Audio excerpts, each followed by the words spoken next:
Okay, all right, Pauline, I got the message on my screen that we're now being live streamed, so I think that worked successfully. Okay, for anyone watching at home, give us a few minutes. We're just still admitting folks to the room, and we will get started with our presentation shortly.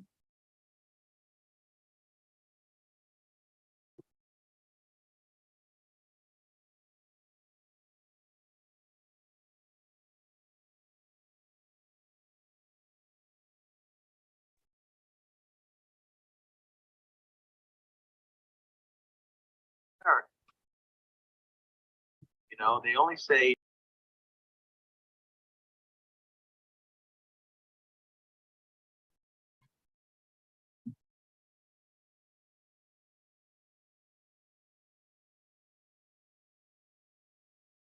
Okay, hello NAC members, as you're starting to join us. We still have some folks that we're admitting in from the Zoom waiting room, and we'll probably give another before we get going just to see if others are going to join and hop on. So bear with us for a moment. Excellent.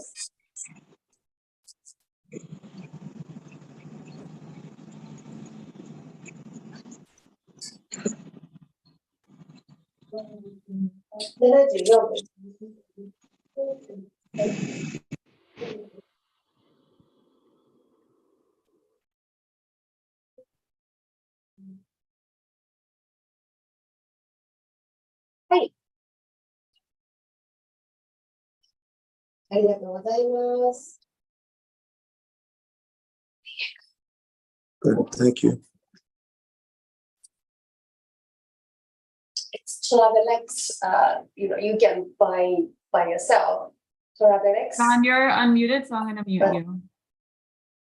We're hearing a little background noise there. Thanks for joining us. Glad to have you here with us tonight. Okay, I currently don't see any other participants in the waiting room. So I know we have, a fairly short time period here tonight and a lot to get through as usual. So let me just see first. I don't believe I saw a council member or anyone from the council member's office joining. No, not here tonight. Usually I would see if the council member wanted the floor to say some opening remarks, but we will just get going. So thanks everyone for joining us. You were probably alerted either right after you joined the meeting or as you were joining, but just for everyone's awareness, so there's no surprises.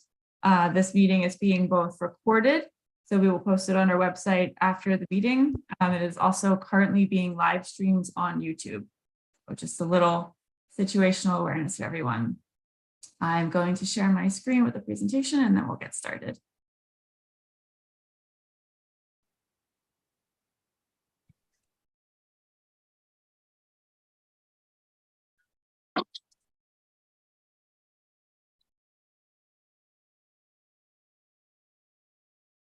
Okay, are you guys seeing this full screen right now?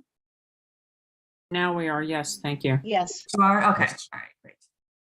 Okay, so welcome back. I don't think we've seen a number of you since the holidays and the new year, so welcome to 2023 and Happy New Year. Glad we're resuming the NACs in this year. So we'll start, this agenda will look pretty familiar to a number of you. We'll slide. Jeff Galloway, you're unmuted, so I'm going to mute you. If everyone could try to stay muted until we get to the Q&A, I'd appreciate that. We'll start with what we've heard, recapping some of the comments and feedback that we got.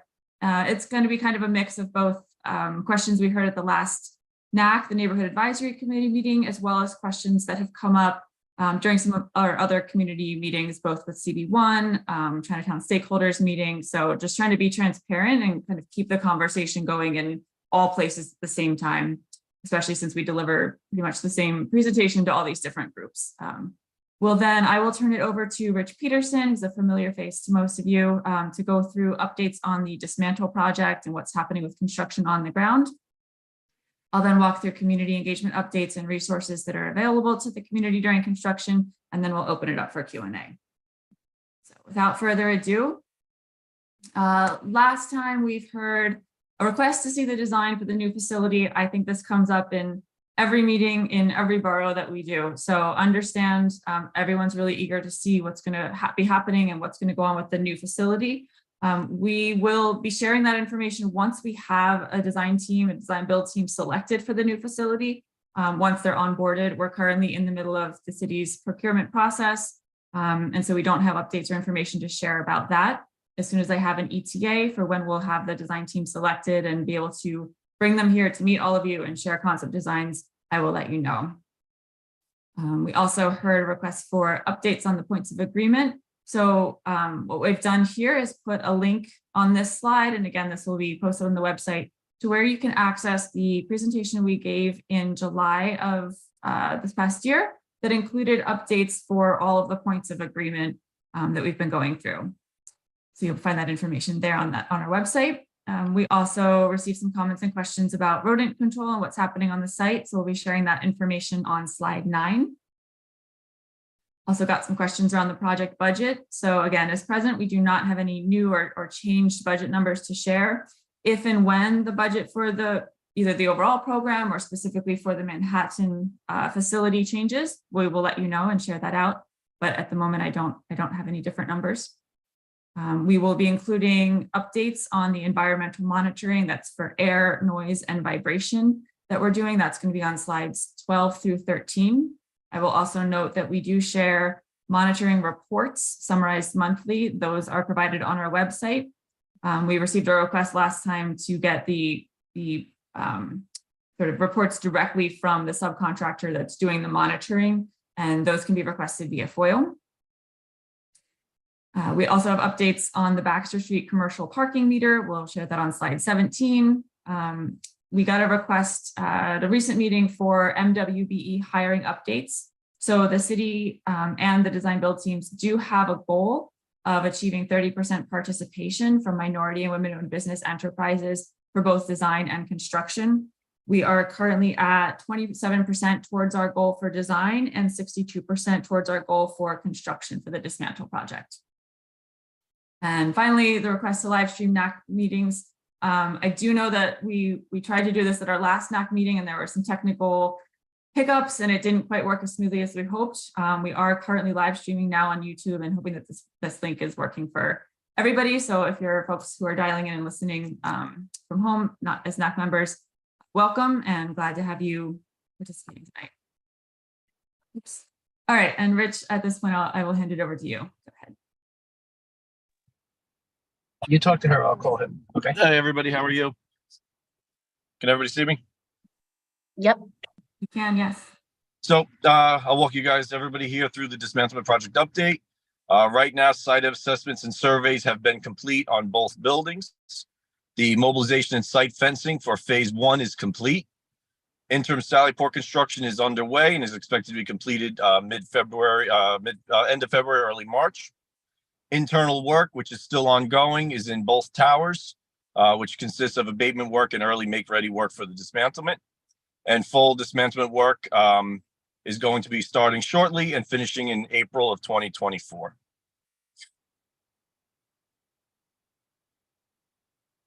Right here, you can see the current layout of the site. You have Baxter Street's fencing running from the end of the Chung Pack building down to Bayard Street with the new crosswalk at the south end of Bayard, and then the fence wraps around, leaving access to the bail payment center in the South Tower. On Center Street, you have the sidewalk shed that goes from the start of the North Tower down to the White Street Crossway, and then you have the closing area around the interim Sallyport that's under construction. This will continue until the Sallyport is completed, in which we'll move on to phase 2, which is on the next slide, where the sidewalk shed will be continued in front of the South Tower on Center Street, and the fencing will continue to the south end of Bayard, encompassing the Sallyport entrance. These are existing photos of the job site. On your left photo, you can see the steel erection for the new interim Sallyport. In the center photo, you can see you're looking southbound at the start of the North Tower on Center Street with the construction fence. And on your right, you have the construction entrance on Center Street into White Street. We have had rodent and pest control ongoing since the start of this project. All of the magenta squares that you see on your screen are where the bait stations are located, and those are monitored monthly with replacements and new bait installed. If anybody sees anything, please alert the community, the CCL, and she'll make sure that we can address that area.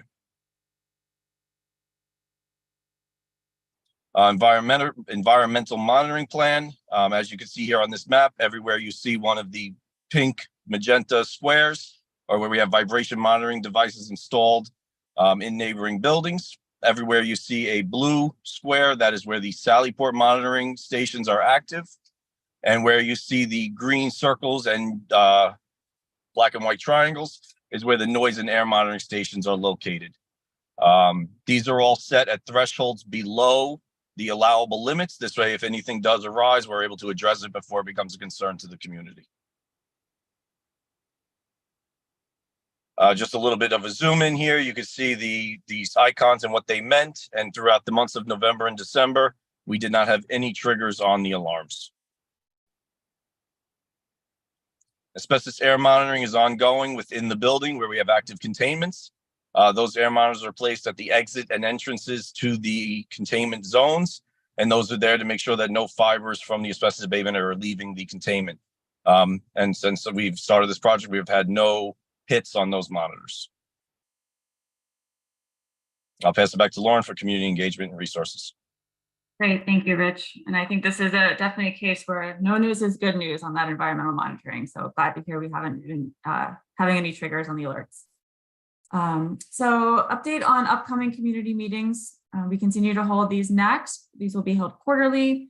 Our ETA for the next meeting is going to be in May of 2023. And we'll do what we did for this meeting where we reach out in order to schedule these. We'll communicate first with CB1, get some dates, in a couple of weeks range that work and that don't conflict with other events that we know of that are on the community calendar. And then CAU will be working with the council member's office to narrow that down and find a date that we can put on the calendar. So I hope it worked well this time. I know we were able to get the invites out earlier than usual. We'll continue to try to do that and get these on everyone's calendars as soon as possible. We recognize that everybody's super busy and trying to schedule around these, to do that advance notice is helpful. So we'll continue to work to get those updated as soon as we can. We'll continue to do community board presentations. We attend CB1 roughly bi-monthly, and those will be ongoing throughout design and construction. And we'll continue to hold our Chinatown stakeholders briefings. The next ETA for our next briefing with that group will be April to May of 2023. And just to reiterate, I know I've said this in past meetings, but the presentations for all these different groups are, we try to time the meetings to coincide around similar points in time, and we're sharing the same content out. So if you're, attending one and not the other, that's okay. You're not really missing out on information. We also post all of our presentations for all of these meetings on the website, and the recordings of this NAC meeting will be posted on the website. So you're able to go back and review those. If you have any questions about information we're sharing out in any of the meetings, please let us know.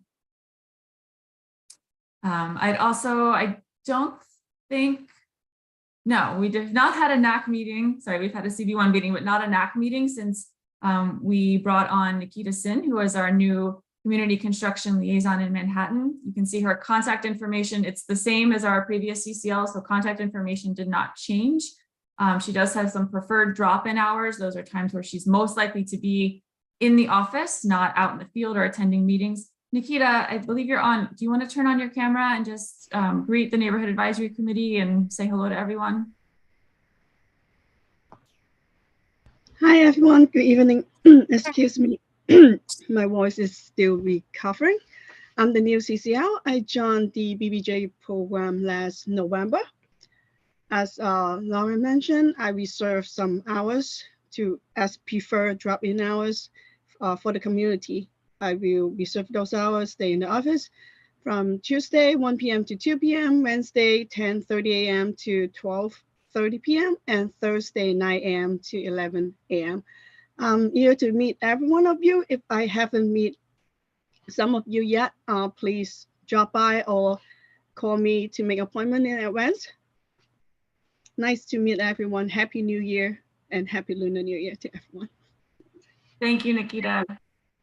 And lastly, or I think it's lastly, just an update on the commercial parking meter that we're trying to get installed along Baxter Street. And this is in recognition that Baxter Street it's very congested, and both with the parking sheds and the construction fencing on either side of the street, it really narrows an already narrow street down pretty much. And some delivery vehicles have been having trouble finding parking spaces to drop off food and other materials for the restaurants and small businesses along Baxter Street. So our coordination with CB3 and with DOT has resulted in DOT acknowledging the need for this, and they have committed to installing the parking meter sometime this spring in 2023. So stay tuned. As soon as we know that it's going to be put out there on site, we'll let everybody know, and we'll take photos once it's installed. Thank you.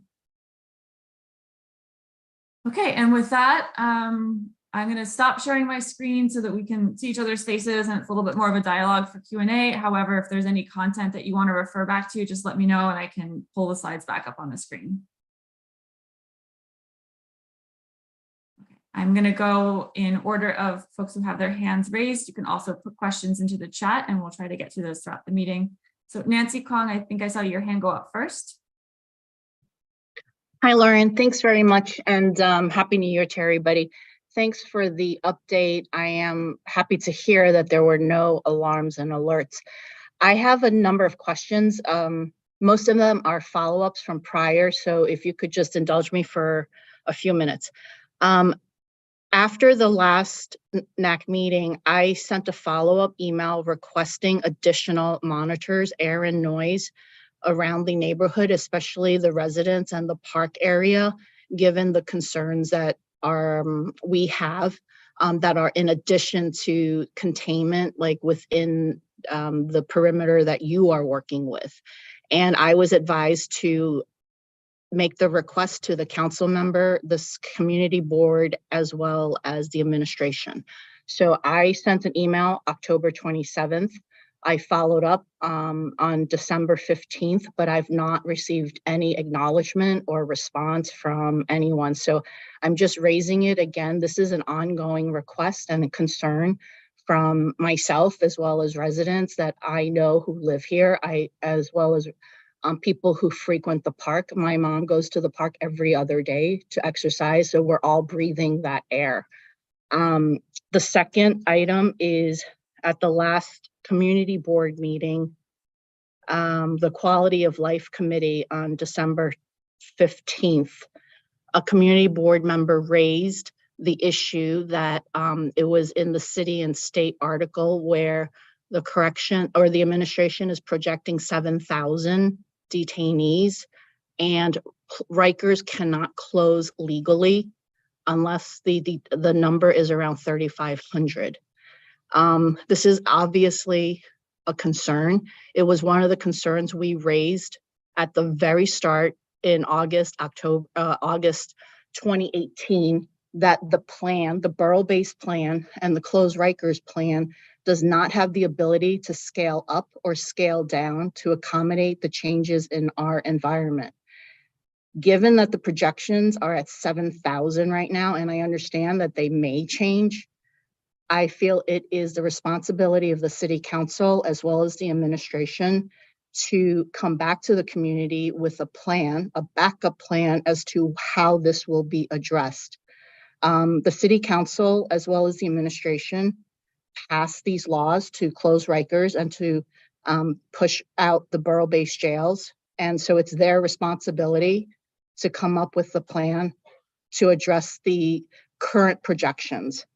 Last item, and I realize that people are not 100% responsible for this on this call, but because this is the only forum I have to voice my concerns, I have to use it. So please understand that part. My last item is in the two previous NAC meeting, I had asked about the points of agreement. But in addition to the points of agreement, I had also asked about the programmatic progress, because the success of the borough-based jails and closing Rikers is not contingent on just building this building and addressing the community concerns. 90% of it has to do with the programmatic changes, including culture change, including training, including recruits. And I had asked for an update at that point. The response at that meeting was that they had not started that yet because of the pandemic, and that we would get an update. So I would like to request, Lauren, if we could add these items to the ongoing sort of questions and answer sessions with the community. In terms of creating a dialogue and being transparent, these are all encompassing concerns, and it's not just related to the dismantling or the building. So I would appreciate if we could keep these as a running list of questions. Thank you. Okay, thank you, Nancy. So those were, you obviously came very prepared. Those are really clear questions and very clear statements. So I want to take these one at a time and just kind of address these. For the additional air and noise monitors around the site, I think, we have had dialogues in past meetings as to why that's both not feasible and doesn't make sense to be done as part of the BBJ program. We are monitoring for activities that are happening on the site. Additional monitors in the neighborhood will necessarily pick up influences, noise or air fluctuations that are unrelated to the BBJ program. And so that's not something that our team can monitor. I think you've done the correct steps in bringing this to the attention of other groups within the community. Patrick, I don't want to put you on the spot. I'm not sure if you have any input to share, or just, as kind of a community liaison, just acknowledging, I think Nancy's the right next steps. And if you have any other Sure. Thank you so much, Nancy. Thank you. And I do understand that CB1 and the Manhattan Community Board did pass a resolution, if I remember correctly. I think it was either October, I believe, regarding that issue. And I know that the resolution calling for the air quality monitors has been forwarded to Councilmember Marte's office, also has been forwarded to administration along with the mayor's office as well. Right. Is anyone from Chris's office here or Chris here? Because again, I was instructed to forward this request as a formal request, and I did that in October to the city council member's office, and I've not received a response. So Patrick, I don't understand what the next step is. Sure, I understand. Yeah. So Nancy, I can't speak for the council member's office, but I don't know if someone from the council member's office is here. But we do know that as with all resolutions, they do get forwarded to the council member and also to the mayor's office as well. Okay, could I ask if somebody that has in a position of power and influence could follow up? The reason I ask this is because I made this request formally in October. The longer time passes, the less baseline we have. And I think it's really important we have a baseline. We start setting that. Thank you. I'm just going to jump in because Nancy referenced the community board, and so did you, Patrick. Go ahead, Tammy. Right? Yes, CB1 did our resolutions. It does not make a difference how long they are sitting on the desk. We need an answer from the mayor's office as to the monitors. It's not the city council member who does support the resolution and has stated so publicly to then take the action. It's the action that is needed by the people in the mayor's office to tell the team on the dismantling site, put more monitors in. So for our purposes from the community board, we've done our work. Nancy has done her work. What we're waiting for is the mayor's office and the team that is responsible on the NAC from the city side to come back to us with an answer. So I don't need to have Councilmember Marte here to know that he supports us. He's come out publicly and said this. What I do need as a chair of the community board and representation and advocacy for the people in the community is to have the mayor's office and the dismantle team come back and tell us yes, no, why, and with detail, please. Sure, Tammy, I just want to make sure that I'll try to dig out a resolution if I'm thinking about the right one. Is that the ask specifically in the resolution was calling on Chris Marte to basically support a budget line for the funding of the air quality monitors. Yeah, and just the ask is towards Chris Marte's office to create a budget line, and I can try to dig it up right on there. And obviously, we have a budget process. We have a budget process that comes up annually, and for that, and I personally, I don't know if he his office had like put in, a budget line request or, discretionary or otherwise regarding that. But I can't speak for that. But if I remember the resolution correctly, as to ask specifically to the council member for a budget line for the air quality monitors. I think instead of going back and forth, like, can somebody follow up, or like, I'm just trying to get resolution. I honestly, I don't know who's supposed to do it, but somebody needs to, right? So Patrick, I'm happy to work with you. I'm happy to send another email to Chris's office. I'm happy to do whatever is needed to just try to move this along.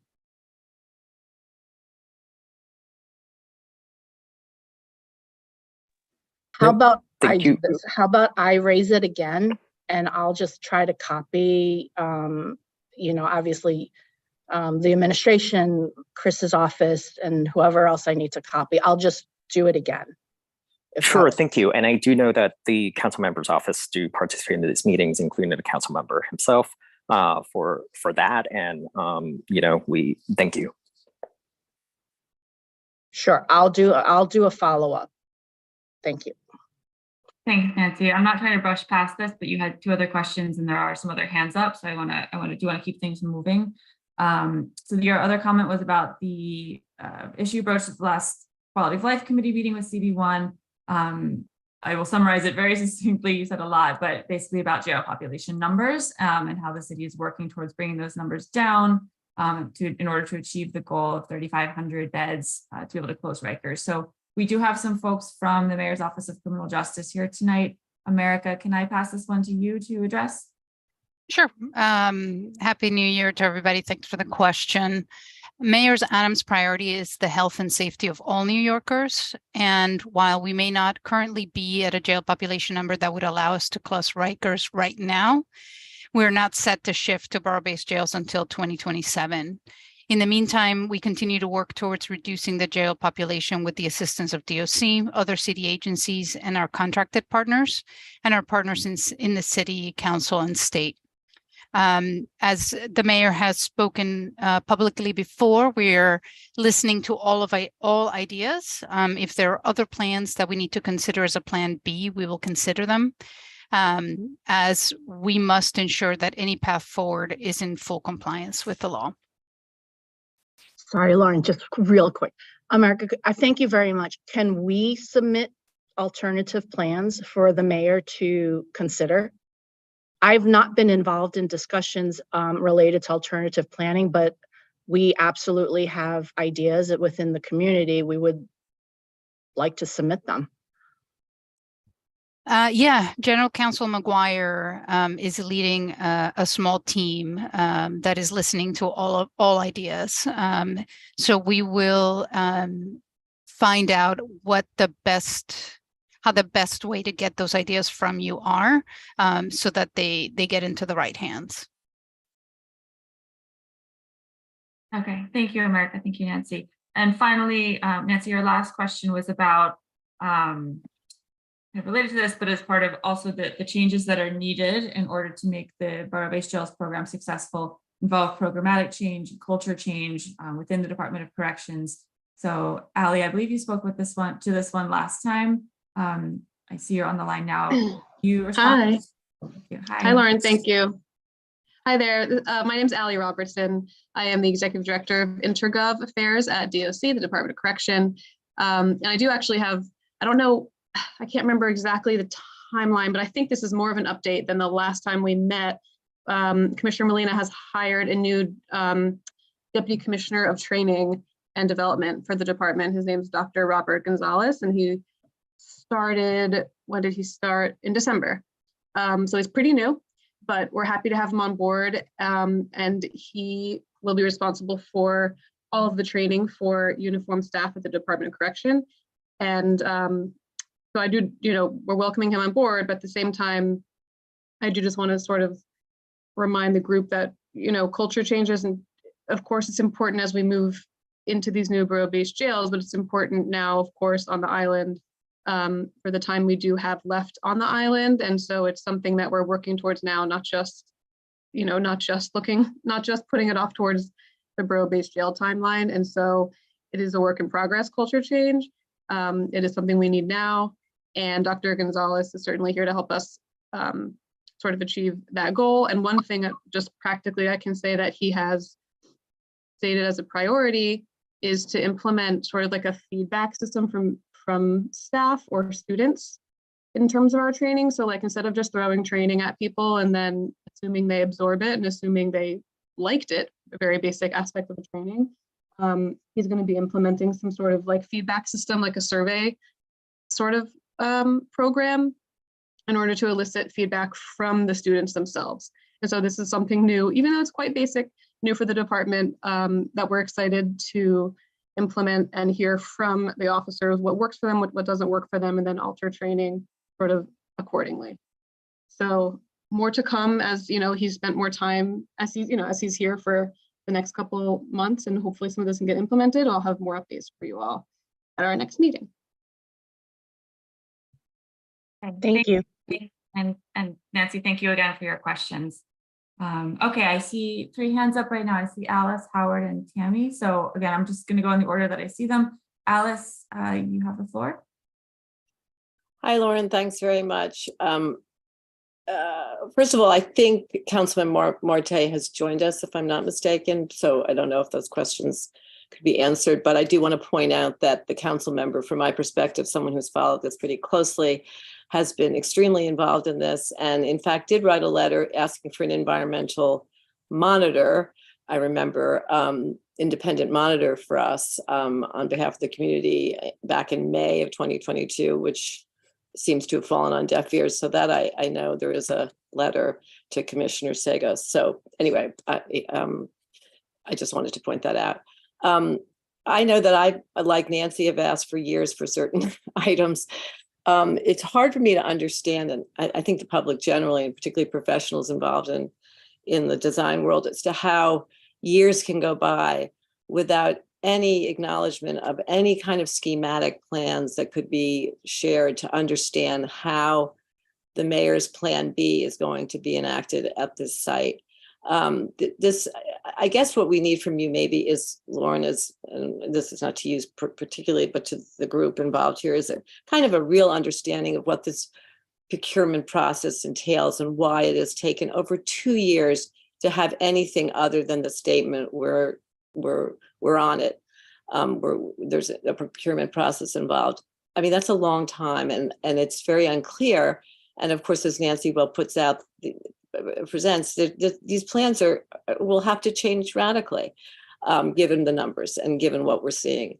And I think we keep asking that there's some sort of meeting that really allows us to talk about Plan B. It has to happen. We cannot continually, march around this one very important topic. So I really would say that that in addition to a NAC, there has to be some other sort of format and meeting that allows us to have this conversation. And I would ask that the people that are involved here today make that happen. So I guess one of the questions I have is, who is overseeing the borough-based jail plans today in the city of New York? Who is the agency or agencies who are responsible for the plans? That's one question. Sure. So DDC is tasked with the design and construction of the borough-based jails. We are working with our sponsor agencies, which are the Department of Corrections and the Mayor's Office of Criminal Justice. Okay.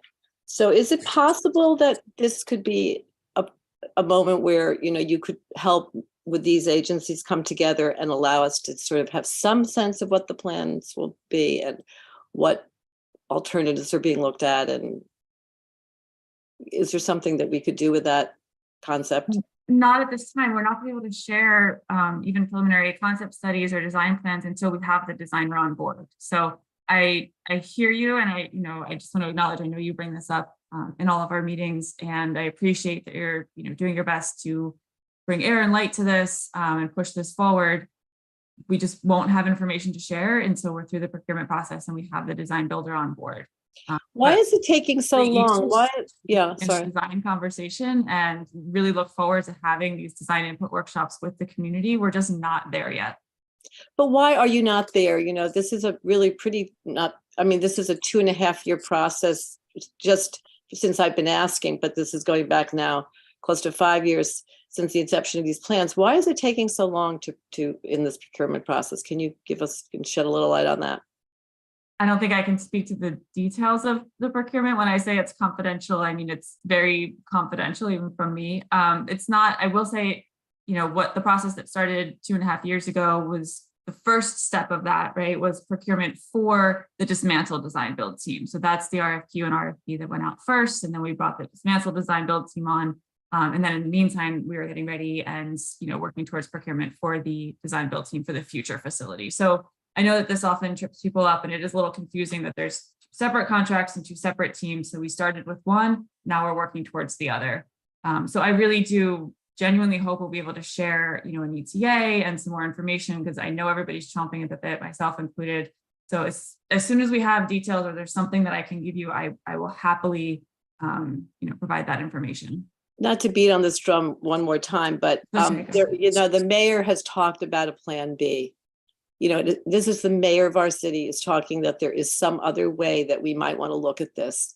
At what point will DDC and the other agencies involved allow us to know what that plan B might be?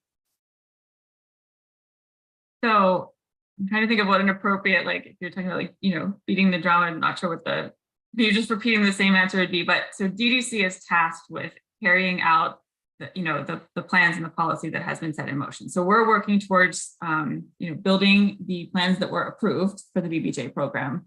And I believe, even though our mayor mentions that there's another plan that might be coming, because that would have been plan A. That's the existing plan, but we're learning there's some other plan that might need to be reviewed. That's what I'm talking about, not the plan that's already in existence. Yeah. No, I'm just clarifying both the different agencies. Thank you.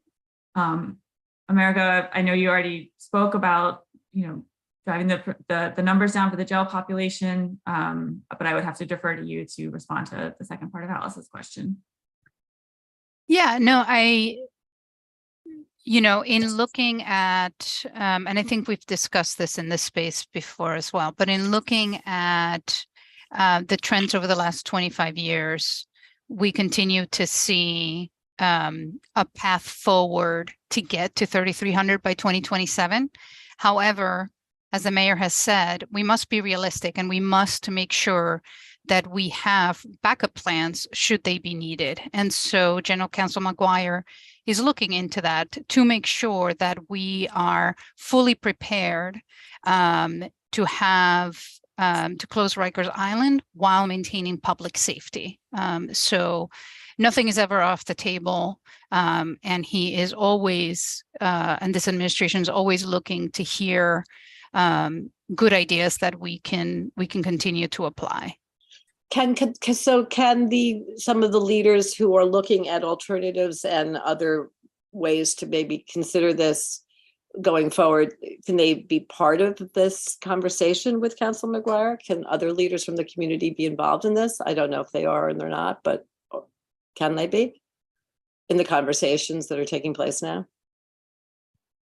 Yeah, Councilmember McGuire is leading those. General Counsel McGuire is leading those conversations. So I'm sure he's open to hearing from everybody. Well, that's great to hear. All right, I know I've taken too much time. I just have one other thing back to Lauren. I think it's just that I know for over a year I've been asking for certain things that need to be foiled. We dutifully foiled for them, and there was no follow-up on a number of these items. And I'll specify here publicly, there's the Historic American Building Survey of the Criminal Court and Prison that we submitted to DDC a long time ago and still haven't heard from. And we also asked for any documentation, including all letters and emails from LPC concerning the review of the demolition of 100 Center Street and the Perkett Eastman alternatives from 2018. And these were three, and we were told that, we had a foil, we did, and we still haven't seen them. Is there a way you could help us get that within? Yeah, Alex, I believe I've shared in an email updates on, so there are some documents that we've been able to share out that I know that have been submitted to the community board already. There's others, and I think the HABs that you just referred to is probably one that if we haven't shared the documents yet, it's because the plans or the documents that you're requesting aren't finalized or approved. And then I believe for both LPC and and the Perkins Eastman reports, it's actually not DDC that would be the agency to provide those. So sorry, I don't have it on hand, but I'm pretty sure we put this in an email, and there was a response that went out just kind of directing you to where the. I'm actually reading from the email you sent me, and you said Okay. please make requests via DDC FOIL processed in both those cases for the Perkins Eastman and the LPC. So if that's changed, and the American Building Survey is what you're saying has not yet been completed, the historic American Building Survey of the criminal court and prison is not yet completed. Is that why we didn't get that one? So let me just go back, because I think there was a more recent email that I may have shared with the district manager. So let me just confirm that you're seeing the latest, because I think initially I directed you to FOIL for, basically all of the documents that you were originally requesting. And then once the DDC legal team, the FOIL team was reviewing these, we've had updates that we've shared back to CD1. So let me just make sure that you're receiving the most current correspondence, Alice. If you don't mind, I'll follow up with you after this meeting. That's terrific, Lauren. Thanks. And thanks for the time. Thank you. Yeah, I appreciate Thank it. Thanks. Okay, Howard, you are next. Yeah, hi. Hi, Lauren. I spoke to you last week about the budget, or last time we met about the budget. I just follow up. I know the budget is not very clear right now, but just based on the previous speakers, there's problems with the budget, there's problems with the prison population, there's problems with the design. This usually all spells to construction holes, and what the community fears is that the project stops because of these problems, and it's left with a big hole in the ground for a certain amount of period. So I'm quite sure that you're doing some contingency planning. Can you tell us what those plans are, and can you do a stoppage ahead of time so that the possibility of just the projects being stopped with a hole in the ground, where it hurts the community, is not one of the options? Yeah, I appreciate your concerns, Howard, and we do understand where you and other community members are coming from with a lot of these questions. So as I said at the top of the meeting, at this time, we don't have any changed budget numbers to share, and DDC, as the agency tasked with carrying out the plan, we are moving fully ahead with this. There's no signs for us that there's any reason that we'd be pulling back or stopping from. Right, but any project of this size got to have contingency planning. Sure. Because you're going through the what if scenarios right now, and I just want to assure you that the scenario of just we would stop and leave a big hole in the ground would not happen. I think Rich Peterson has also spoken to this in past meetings. If something unforeseen happens, we would absolutely make sure that we are leaving the site, in a safe way for the neighborhood, backfilling, et cetera, and doing what we have to so that we're not leaving a dangerous condition out for the neighborhood. Beyond that, I'm not going to engage in speculation on this call or walk through kind of hypotheticals. I can just say that right now, we are adhering to the policy that's set by the administration, and we are moving forward with the plans. So that's the information. We're reaching one of the inflection points right now where before you start demolishing the building, it leaves open, you could do the Sally Port, you could do the asbestos removal, but there are other plans like local plans that are being pushed, and that demolishing the buildings would cause those plans not to be possible. Sure, I hear you, Howard. But we are tasked with moving forward with the plans that have been approved. And approved in our law at this point and approved by City Council. So we are moving forward with the dismantle as planned, and we're going to move forward. We're working on the procurement for the new facilities, and that's what we're going to keep doing. If those plans change at any time in the future, we'll be sure to let you know. But right now, we're not working on changing from that. Again, that forecast is a big empty spot in the ground. That seems to be the plan. Well, we appreciate you airing your concerns, Howard. Just noted, but at this time we are moving forward as planned. Next up, I think the next hand that's up is Councilmember Marte. So welcome, Councilmember. Thank you. I don't know why I'm late to a call. You would take the opportunity to lie to the members of this NAC, lie about ever responding adequately to our letter, as Alice brought up, and lie that it falls on my office to fund basic environmental protection when you have $1 billion already allocated to this project. The city council doesn't fund air monitors along the East River, doesn't fund the existing noise monitors on the current site. Like, if you rank the environmental safety of this community so low on your priority list that you can't even find the money for it, then I don't even know why this NAC even exists, other than to have a shallow conversation and cover for community engagement.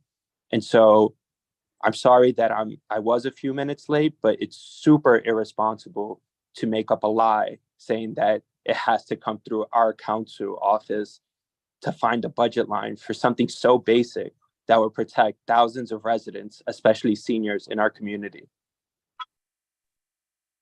Hey, council member. Allow me a moment to clarify the request. Sorry, Patrick, let me just clarify what we were talking about since you missed the earlier part of the conversation, council member. So the BBJ program, we are providing environmental monitors around the site perimeter, and we are monitoring for noise, air, and vibration. And we have been publishing monitoring reports month by month on the BBJ website, and all of that is available for review. The question that's been raised is about having additional monitors unrelated to the BBJ program out in the community, monitoring the park or monitoring spaces outside of the BBJ project site perimeter. So just to clarify, we are absolutely, as part of this program, doing our due diligence and providing environmental monitoring of the site. Patrick, would you like to? But if you prioritize community safety, when the community just asked for a few more air monitors at a park that's across the street from the site, why wouldn't you even do that to go along with the additional work that you're doing now? I think Councilmember Marte. All list. Hi, I'm sorry. This is Norberto Acevedo. I'm with the Department of Design and Construction, Office of Community Outreach and Notification. It's not about whether or not the budget's there or whether we care about the community or not. This is about a process and procedures in place for the management of this project. So the environmental monitors, of which there are several different versions of, are in place where they should be around the project site. There is no way that this project would place any other monitors outside of the project area. That doesn't make any sense. It has nothing to do with the project. So we need to do it by the procedures, by the process, by the safety of the project and the community that we're working in. But it has nothing to do with, oh, since we're here, we're going to put monitors all over Chinatown where folks would like them to be. That has nothing to do with this project or this program. So you don't believe that it should be at Columbus Park, which is across the street from the site? Well, what I would say to that is that's irrelevant. I do not have a stake in whether there should be any type of environmental monitors around any neighborhood, but I know that for a project of this size, that yes, there are many environmental monitors around the site, and there is a procedure to that. Any further away from the site, you don't know what is setting off a monitor. It would have there's no way to connect the dots to the project that we're trying to secure and be safe with. Norberto, have you been to the site, and do you know that the park is literally across the street from the jail? Yes, I've been to the site many times, yes. And so I don't understand you say that the park is not around the site when it's literally across the street. Yeah, and there are monitors right there on Bayard and Baxter. There are monitors there. So that corner that is closest to the project site is being monitored. I'm fine. I'm just going to say one more thing. That park is heavily used by a lot of community members. Every day you can see thousands of seniors hanging out there. And for DDC and the project manager, for them not to think that's a priority to put at least one air monitor in the park to make sure that their health is taken accounted for, then I think you guys are doing less than the bare minimum. So just one more point of clarification, and Norberto was getting this with the last comments. We are monitoring around the site perimeter, which means that let's talk about air quality. If there were an air molecule that was contributing to negative air quality that's going to leave the site, it would be picked up first and foremost by the monitors that we have in place around the site perimeter. So that's what we're monitoring because the site is what we control. If we were to place monitors in the nearby park, that's going to be picking up things and fluctuations in air quality that are unrelated to the BBJ program. Therefore, what we do, we have protocols in place. If our monitors pick up fluctuations or we start triggering action levels, our team stops work, they explore the site, they figure out what set that off, and they take steps to mitigate that. An air monitor outside the perimeter of the park, if that goes off, our team has no way of determining what set it off, nor do we have the capability to address it. It could be a bus going by in the neighborhood that's setting that off, and it's something independent of the BBJ program. So it would be, just to say it as accurately as possible, it would be ineffective for the BBJ program to place air monitors outside of our site perimeter. So we're monitoring the site for the safety of the community, and we're doing what we can to control it. Air monitors elsewhere in the community would have to be addressed by means outside of the BBJ program. That's the only point that we're trying to make here. So one final comment. Sure. Let's say your air monitors around the site get triggered. Wouldn't it be important to have air monitors just a few feet further in a park to see if that contamination went even further than the air monitors that you have now? Does that play monitors the logic? When we talk about how far they travel and who they can affect? Understood. So to be clear, our air monitors, when we talk about something being triggered, our action levels are set well below what we call the permissible, or not we call, what the EPA defines as the permissible exposure limits. So our action levels will go off and our team will address things on the site to mitigate that before we reach any kind of dangerous level. So we have measures that are put in place before contaminants would be traveling outside of the site perimeter area. And as I said before, again, placing monitors outside of our site perimeter, they might pick up something that's happening on the BBJ site, but they would most likely also be picking up things that are happening unrelated, and we wouldn't be able to do anything about that. It's just a matter of what effective and accurate measures can we put in place for this community, and that's what we're doing. We're also following all regulations by the DEP and the EPA necessary to protect the community during our construction process.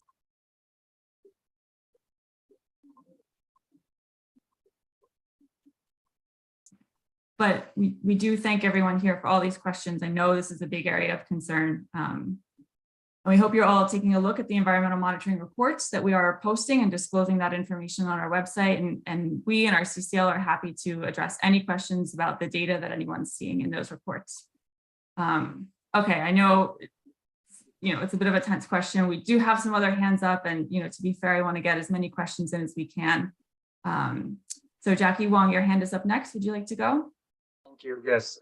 So at the last NAC meeting, we have asked about the estimated additional traffic on the social service facility you want to put in the jail. You said, I mean, not you, but another lady said that they're going to get back to us on that. So my first question is that, do you have the statistics yet? My second question is related to the 20,000 square footage community facilities in the plan. So at the beginning of the whole project, at those during those public meetings, many community members were under the impression that 20,000 community facilities is for like cultural purpose, a community center, or other locally decided uses. I'm wondering if the space is still going to be community controlled and available for the community to decide the uses. And also, so that is my second question. And the third question I have is that at the last meeting, you talk about social service facilities you want to put in the jail. Are they included in this 20,000 square foot community facilities, or is going to be located at other spaces of the building? I mean, I thank you for putting out the points of agreement link at the beginning of the meeting. I just didn't have a chance to read in advance, and I want to get this facts straight. Thank you. Yeah, absolutely. These are great questions, Jackie. I'm going to go a little bit out of order just because I can speak to the first part about the community space. Then I'm going to defer to some of my colleagues to address some of your other questions. So yes, we are still planning to include 20,000 square feet of community space in the new facility. So that's part of ULURP, the Universal Land Use Procedure. So it's essentially required. It's one of the requirements that we have to meet. So that's not going to change. Just to clarify a little bit about the process. So DDC, as the agency responsible for designing and building the new facilities, we're going to build out the space, essentially the shell of the 20,000 square feet. So we'll be allocating space for that within the new facility. But then it's actually going to be another city agency that, Elizabeth, if you're on, you can correct me if I'm wrong, but I believe it's still a TBD which city agency is going to be responsible for this. But City Hall basically will be guiding the process to determine the use of the community space and how it's going to be built out. So we're allocating the space as part of this program, and then City Hall is going to come in and program that. There will be a process for community input and engagement as far as determining the program and the use of that community space. To be honest, that's further down the line. So that's going to happen once we've already built out the space for it. So that's getting closer towards 2027 and the completion of the new facility. So it's going to be a little while. We appreciate your patience on that, but all of those plans are still very much in progress. Lauren, I can answer the question about the social services offices, right? This is Nina Gladstone with the PMC. The social service offices are not part of the 20,000. Those would be in the lobby. That's part of the jail facility. So those would be open 24/7, the lobby, and the services would be available to the community as well as people in custody, but it's not part of the 20,000 square feet. And also, I think at the last meeting, you said you're going to get back to us on the estimate additional traffic on the social service facilities you want to put in the jail. Do you have the statistic yet? So was that a question about additional traffic to and from? Right. I think Charlie brought up that question. Charlie is also here, I think. And I think your team said that you're going to get back to us like on the estimated additional traffic that use the social service facilities. Okay, so that's additional traffic to and from the jail facility, not during construction. Is that what you're asking about? No, just specifically for the social service facilities, the additional traffic for the social service facilities. I don't believe we have those numbers yet. I will defer to, I think, DOC. So Ali, correct me if I'm wrong, but I think that that's something that we still don't have, numbers for additional traffic anticipated based on, folks from outside the jails using the social services that we're providing. Is that correct? Yeah, I'm not immediately familiar with those numbers. I can certainly take it back and we can discuss, Lauren, but I don't have that in front of me. Jackie, I think that's also going to be something that gets determined, exactly where the social services are being located and, programming out the new facility. That's going to be something that's part of the design process. So I know that this is a repeat comment folks are hearing from me, and it's frustrating, but we don't have that information yet because we don't have a design for the new facility yet. So that's something that as we get into the design phase and we're working with the architect of the new facility, hopefully we'll be able to start answering some more of those design specific questions. So I just ask you for your continued patience on that one. Thank you very much. Thank you. Tammy, your hand is up next. So there's been a lot of conversation when we were talking about Plan B and the existing plans. If 2027 is the deadline, at what year is the trigger for a reconsideration? We're now 4 years out from 2027. The mayor is talking, many people are talking. There has to be somewhere, and I can't find it in anything that I've read, a deadline mechanism, because you can't just turn around and say, whoops, this isn't going to work, and throw away 5 years worth of planning to redesign in 6 months. So there has to be a trigger date somewhere.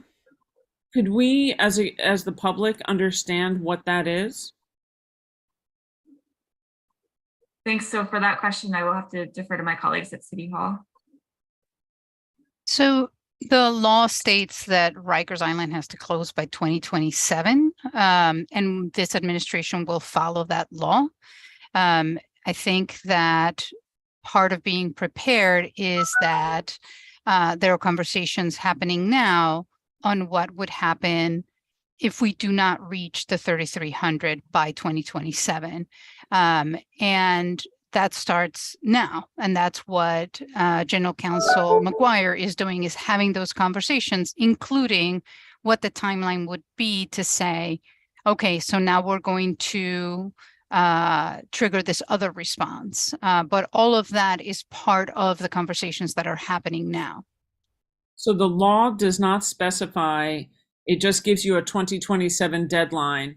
And if you are not eligible or able to make it, they don't give you the qualifications of what happens or any kind of denotation of timing or anything prior to 2027. There's no other benchmark or anything within the law?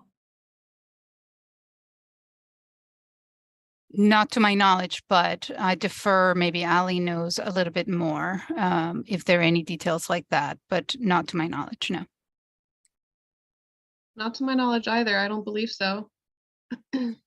We'd love to know a final answer on that, if you would not mind, to the community, because that would certainly give us an update in terms of design build and a better glimpse into the process. So I'd officially like to request a reply on that before the next NAC. And in fact, if there's any way to have that at a community board, that would be fantastic. And then secondarily, I asked early on when you flipped up the monitoring and spoke about it, why does the public need to foil the reports on the vibrations instead of just simply sharing the data weekly? It seems, there's a lot of sensitive buildings around, and it seems incongruous to the discussion we're having about public transparency if the community board or the public has to foil for that.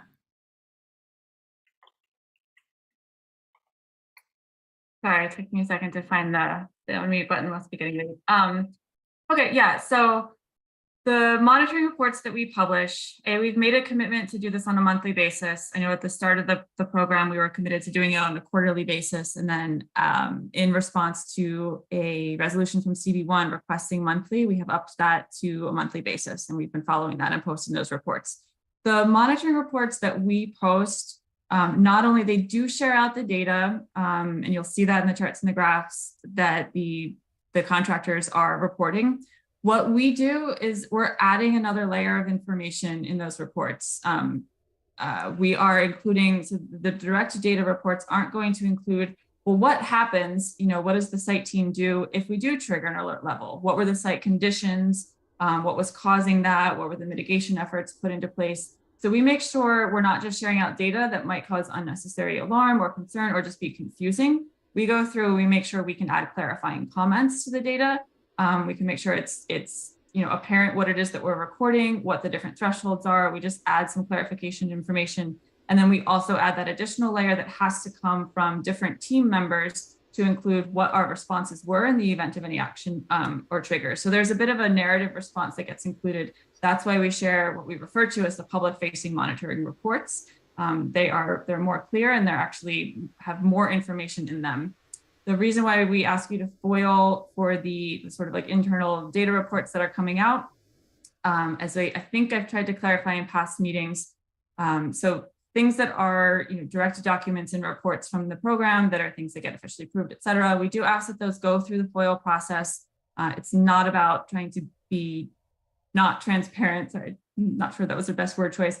Not trying to not be transparent, but we're trying to stay organized, and these things go through a certain legal process with DDC so that the legal team is tracking what information has gone out. So I know it gets frustrating and I know it can be a little convoluted. We are doing our best to get the relevant information out there and then some in the monitoring reports that we're posting online. And of course, Tammy, can I just jump in on this? Because at the last meeting, Lauren, you had said that you were going to look into this for us. And in fact, It wasn't a sure thing that we had to FOIL for it, and you were questioning it. So in fact, Tammy's point is well taken. And I have to say, I still don't appreciate why we can't have the full report. It's not an answer I'm fully understanding. But anyway, I just want to jump in to say that we asked for it last time and you weren't sure you could provide it or not. Yeah, so I did check since the last meeting. Apologies if I didn't make that clear. And this is something that has to go through the FOIL process.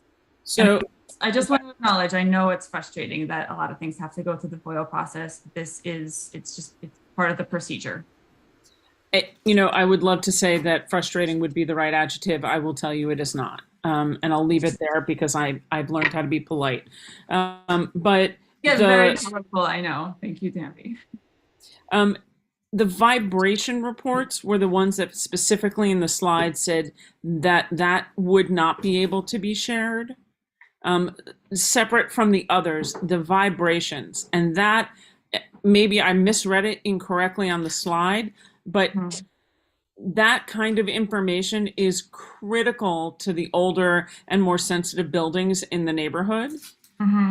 We are So the vibration data is included in the reports that we are posting online in the monthly reports. Vibra Analysis is the name of it's the subcontractor who's actually doing the monitoring, and we included that. Sorry if that was confusing on the slide, because I believe in this last CB1 meeting, the request was specifically, can we get that contractor's direct reports as opposed to the ones that we are combining with all of the monitoring data. So, and the answer is we cannot get that contractor's direct reports through FOIL, but it's not something that we're going to be posting on a regular basis.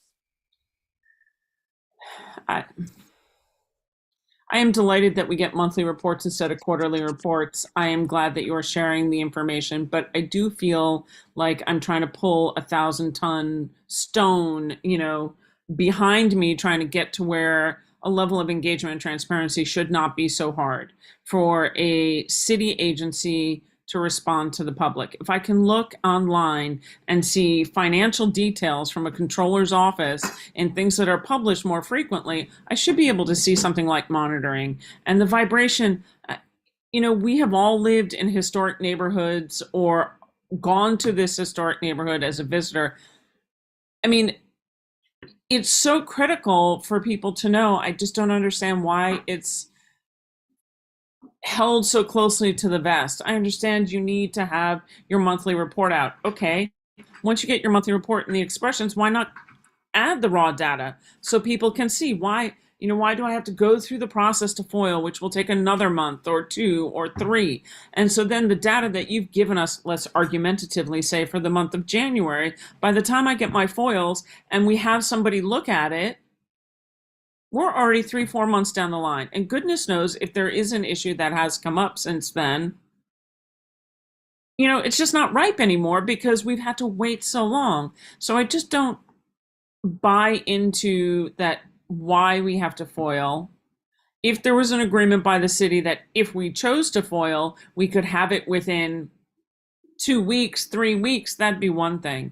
But the FOIL process is indeterminate and isn't actually very beneficial to public engagement in the process of how it works. So I guess if the answer is no, we can't, it has to be FOILed. The question I'm coming back to you with, to come back to the community, is can you guarantee a shorter length of time, because you would have already used it in your monthly reports, that it could be given to the public?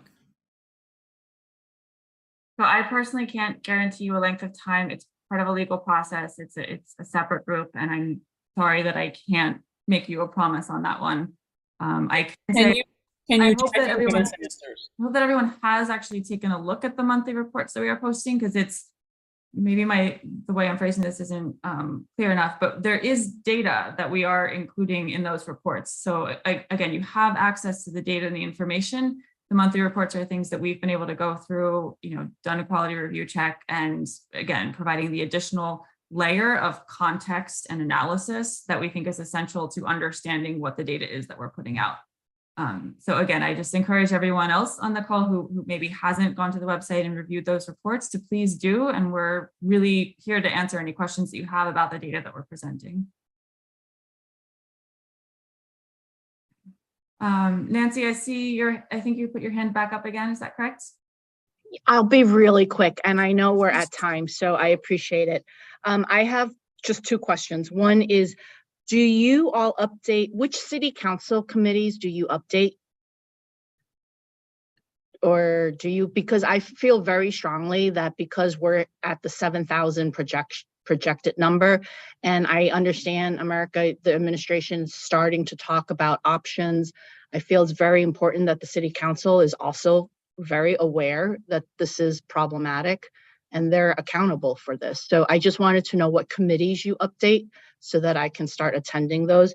My second question is, America, I just can't stress enough that I feel it's very important to get community input now as you talk about Plan B or options, because when the de Blasio administration rolled this out, they did not involve the community. And that's why you're hearing all of this anger and frustration and despair.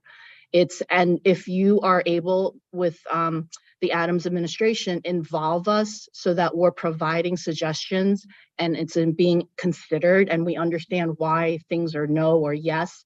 It will, I promise you, go a long way into solving this issue because we have a tremendous stake in this as well. And so we're looking for solutions and we're not, trying to just tear the entire plan apart. But we know, we studied this from 2018. We know that there's flaws, significant flaws in the plan. So if you involve the community in your discussions now, if General Counsel McGuire can do that, it will go a long way for all of us. So thank you, Lauren, for the last minute.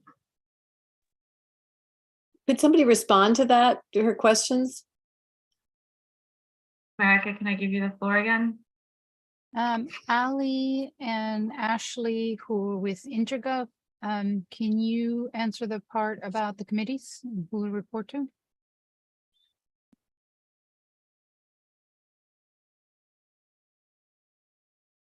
I don't know if they're still on.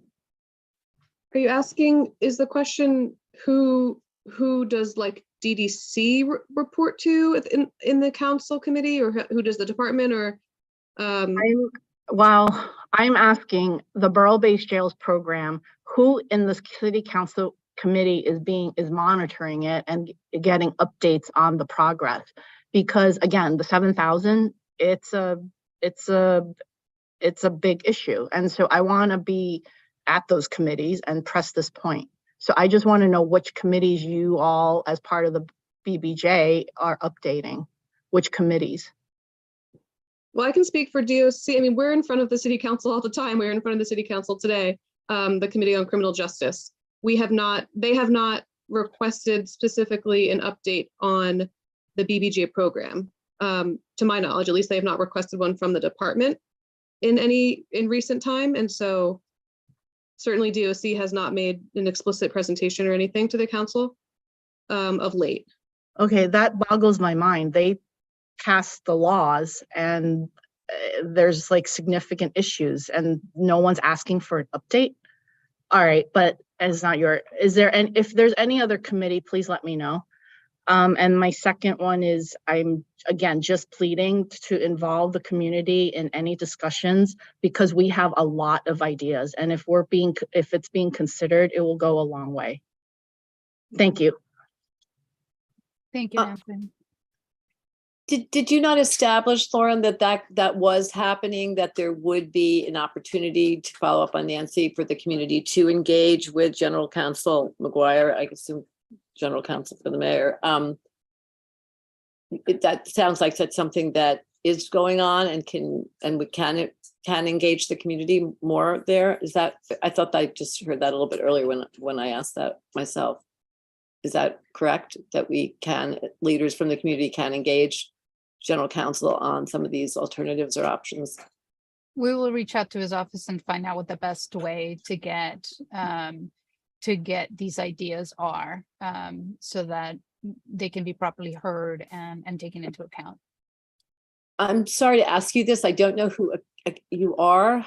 There's no base and there's no affiliation. It would be great in the future, Lauren, if everyone can make that very clear who they are and what city agency they're with and their position in the agency. But in any case, I'm Vice Chair of Community Board 1, along with Tammy Meltzer. If you would allow us if you could please let us know at the community board when those meetings take place. Obviously, we'd like to be a part of it. And just to introduce myself, I'm America Cañas. I work at MOCJ on the Borough-based jail facility project. Thanks. Nice to meet you. Nice to meet you too. Thanks, everyone. Before There was one other comment in the chat I just wanted to address. So John Alpert, you wrote in about, the environmental monitoring that we have potentially not being sufficient to address any, potential big disaster. And I just want to acknowledge, we can put or send out a link, or Pauline, if you're super quick with it, put one in the chat to one of the recent presentations we've given. I think we shared this at both the last NAC meeting and the last 2, maybe 3 community board meetings. We have a slide that we worked with the New York City Emergency Management on developing about citywide protocols in the event of an emergency that goes beyond the protocols that we do have in place. So there are procedures in place. We've shared out information about that. I think we took that slide out, it started to get a little bit redundant, but we can bring that back in for clarification for future meetings. So thanks for bringing that up, John, appreciate it.